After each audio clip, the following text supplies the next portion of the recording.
bahan terkumpul, di sini kita akan menuangkan air untuk nanti dididihkan.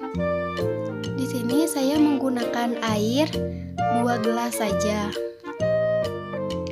Selama kita menunggu airnya mendidih, kita persiapkan terlebih dahulu tepung tapiokanya.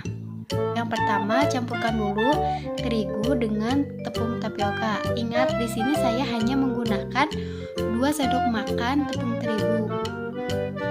Lalu ditambah dengan garam secukupnya saja sesuai selera.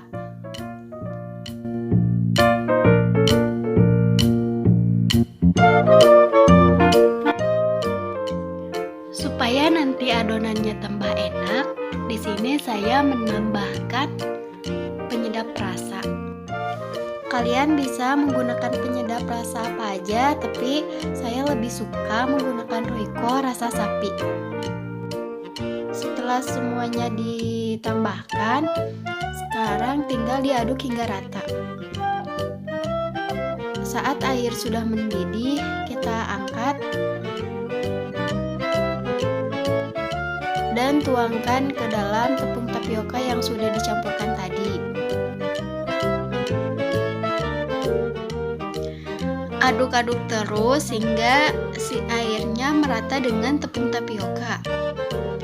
Jika kalian merasa kurang saat menambahkan air, nanti kalau misalkan air yang tadi sudah dididihkan jadi tidak panas lagi, kalian harus mendidihkannya lagi supaya nanti hasil tepung tapiokanya itu lebih bagus dan saat dibentuk itu lebih mudah. Kecuali kalau misalkan si airnya masih tetap panas, kalian bisa menambahkannya tanpa harus mendidihkannya lagi.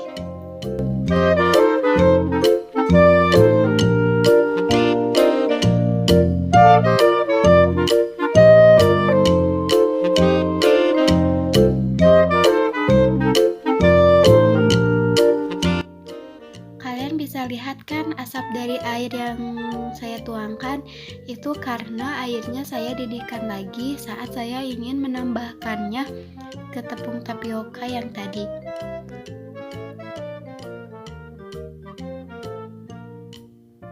Saat kalian mencampurkannya, hati-hati ya guys, soalnya airnya itu sangat panas. Untuk mengaduk adonannya, kalian bisa menggunakan sendok makan, bisa menggunakan centong, apa saja yang kalian punya di dapur.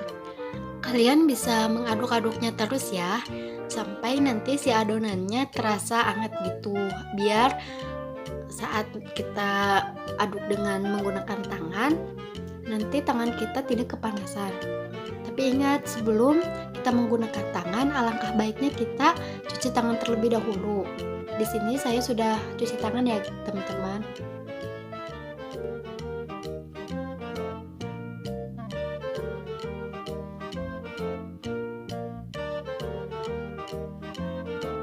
Kalian bisa terus lakukan seperti yang ada di dalam video ini supaya nanti adonannya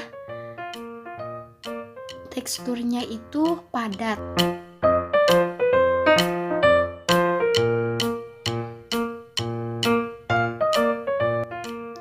Jadi nanti pada saat kalian bikin si bacilnya, nanti itu akan lebih mempermudah dalam pembentukan bacilnya.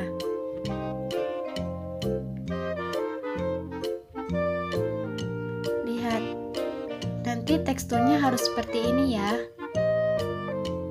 agar saat pembentukan itu tidak susah. Jika adonan sudah jadi, tinggal ambil saja sedikit-sedikit ya, untuk dibentuk menjadi bulat. Untuk ukurannya sendiri terserah selera kalian. Ukuran bacil yang saya buat sebesar ini, karena tidak terlalu kecil ataupun tidak terlalu besar, itu menurut saya sih. Tapi untuk kalian terserah, mau kecil mau besar itu tidak akan menjadi masalah. Terus cetak adonannya hingga seperti ini ya. Ini hasilnya. Kalau misalkan udah seperti ini, kita siapkan bumbunya. Jangan sampai di skip ya tadi bahan-bahannya. Jika kalian sudah lihat bahan-bahannya apa saja, itu tinggal masukkan saja, terus diulek.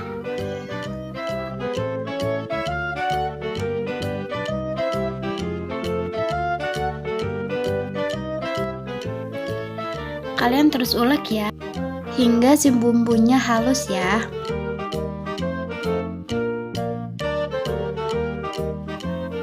Agar saat nanti dimakan tidak ada sisa-sisa bumbu yang masih besar-besar gitu loh. Nah, kurang lebih seperti ini ya. Kalau misalkan kalian mau menggunakan blender itu lebih bagus sih. Tapi saya lebih suka manual seperti ini. Setelah bumbunya jadi, sekarang kita tinggal masukkan atau tinggal goreng saja. Nah, untuk seberapa banyak minyak yang digunakan itu terserah kalian. Kalau kalian suka yang berminyak-minyak, kalian bisa lebih banyak. Tapi kalau misalkan kalian tidak terlalu menyukai makanan yang terlalu berminyak, bisa sedikit saja. Pokoknya itu terserah kalian. Nanti setelah si bumbunya dimasukkan, jangan lupa apinya jangan terlalu besar ataupun terlalu kecil agar si masakannya itu enggak gosong.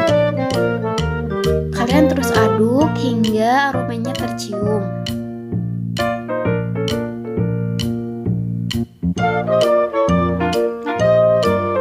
Kira-kira seperti ini ya guys. Kalau misalkan udah tercium, tinggal masukkan air. Di sini saya menggunakan air sebanyak 1,5 gelas. Terus tinggal tambahin garam. Garam itu secukupnya ya, sesuai kalian aja. Terus di sini saya menambahkan roiko rasa sapi yang tadi ya.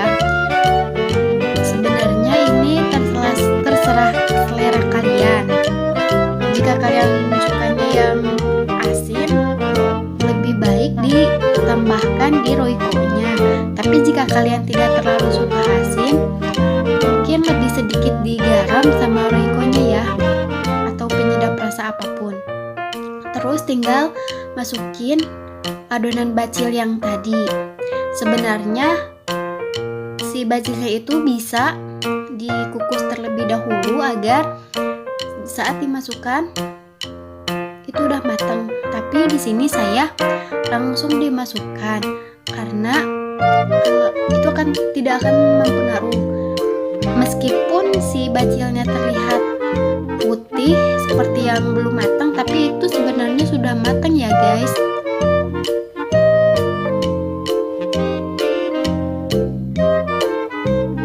Diaduk terus hingga merata. Kalian bisa menyicipinya sih, apa saja yang menurut kalian kurang. Kalau ada yang kurang tinggal tambahkan. Nah, setelah masak nanti tinggal tuangkan ke dalam wadah. Ini bacil black yang sudah jadi. Bacil,